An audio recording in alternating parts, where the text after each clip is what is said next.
এইজন্য নবী বলছেন ফাতেমার পরে আমার খাদিজার মর্যাদা, 3 নম্বরে আম্মা জান আয়েশা রাদিয়াল্লাহু তাআলা আনহার মর্যাদা। আল্লাহ রাব্বুল আলামিন যার শানে কোরআনে 10টা আয়াত নাযিল করছে, কয়টা? হযরত আয়েশা সম্পর্কে কয়টা? 10টা আয়াত নাযিল করেছে। নবী বলেন আমার সব কয়টা স্ত্রী ছিল বিধবা, শুধু আয়েশা ছিল কুমারী। যৌবনের স্বাদ মিটানোর জন্য বিয়ে করি নাই, বিয়ে করেছিলাম। এই বিয়ের উকালতি করছেন ডাইরেক্ট আমার আল্লাহ। জিবরাইলে পাঠাইবো, জিবরাইলে আমার নবীর স্ত্রী মারা গেছে খাদিজা, আমার বন্ধু কাঁদতেছে, কাতর হয়ে গেছে, বন্ধুরে সান্ত্বনা দাও, আর এই মেয়েটার ছবিটা দেখাও পছন্দ হয় কিনা।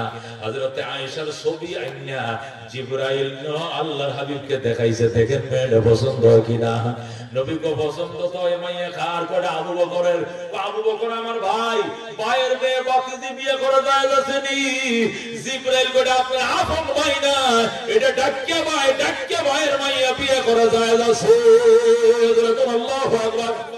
এরপরে আল্লাহর ওকালতিতে, জিবরাইলের ওকালতিতে আমি বিয়ে করছি, বউ চয়েস করে দিয়েছেন আমার আল্লাহ।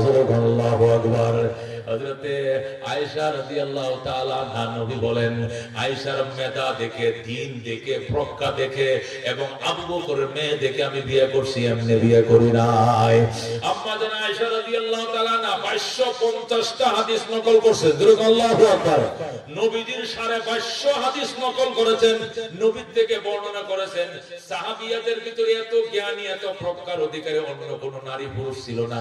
নবীর ইন্তেকালের পরে মক্কা মদিনার যে কোনো সমসাময়িক বিষয় জানতে হলে পর্দার আড়ালে আয়েশা থেকে প্রশ্ন করতেন, টাস টাস করে তিনি উত্তর দিয়ে দিতেন।